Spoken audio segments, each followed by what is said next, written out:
vyber mi lístky. No, dejte mi třeba druhý vagón, normální třída, jo? No, všechno je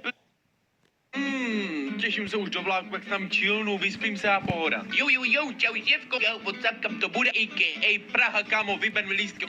No, dejte mi třeba druhý vagón, normální třída, jo? No, všechno je plný. Klid, pojedete, OK, klidu. Máme tady jedno volné místo v plném kupe. No, tak to zvládnu. V pohodě, co směješ, jen tak. Proč se směješ, kurva? Jen tak si směju, jen tak.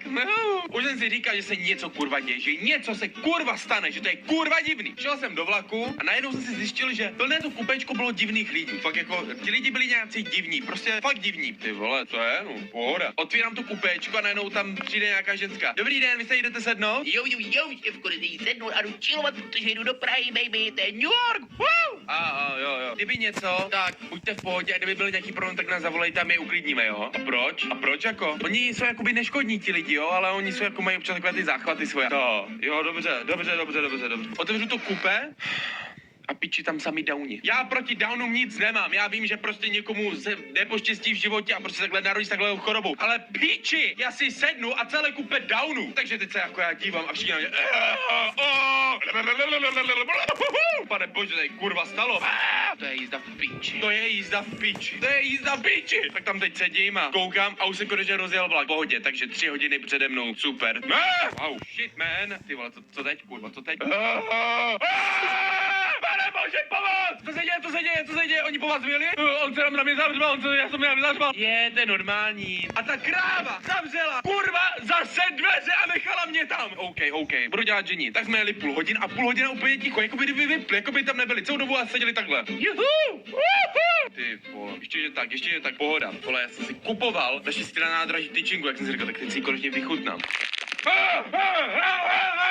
Úplně byli agresivní, jak jsem se do ní kousl a najednou ticho, jak kdybych měl vlastní lid a řekl jsem ticho, já mám sušenku. Vrčali na mě normálně jak vodopád, když mu beru whisky z prdela. Pane bože, já ten obřu tady. Celou dobu jsem se tam těšil na jídelní vůz, nebo spíš na ten jídelní vozík, co tam říká oh je, jako bradavicí, tady nějaké sušenky, A najednou přišla bába s tím, otevřela to a najednou všichni na ní. Naschle, dobře, já přijedu jindy. Takže kurva, já se nedost ani to jídlo. Tak teď sedíme a najednou zrovna do mého kupe přišel revizor a řekl. Jo, ukažte lístky, WhatsApp, všichni, tady šefe. Teď děláte kurva, vy se flirtujete, nechte toho. No a teď se otočil k těm downům a jenom ti downi.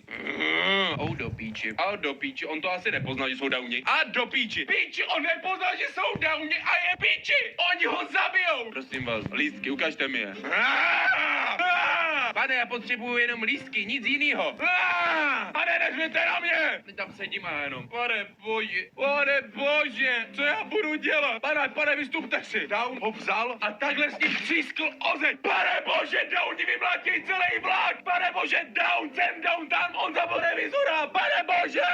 To se jí kurva děje, vy mi tady napadáte. To jsou Downi. Je, pane, buďte v pohodě, pane.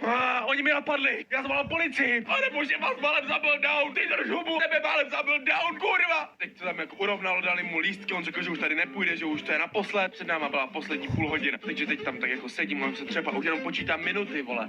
Už počítám tam ty minuty a říkám, co se kurva může stát. Pane bože, co ti furt je, pane bože, co jsi mu to udělal. Jsem řekl, ať už přestane, tak on se na mě podíval a začal brečet.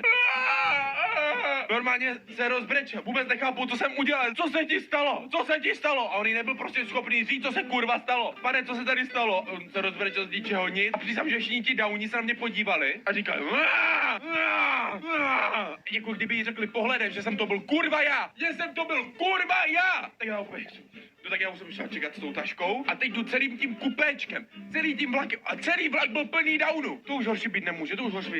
Bum, přistála Praha a teď jdu otvírat dveře. Piči, ty dveře nešly otevřít. No tak kurva, teď už tam bouchám, že už se chci dostat ven a nic. No a teď se podívám jenom takhle doleva. Všichni downi se rozběhli do těch dveří na mě. Normálně mě všichni skvěsali na mě.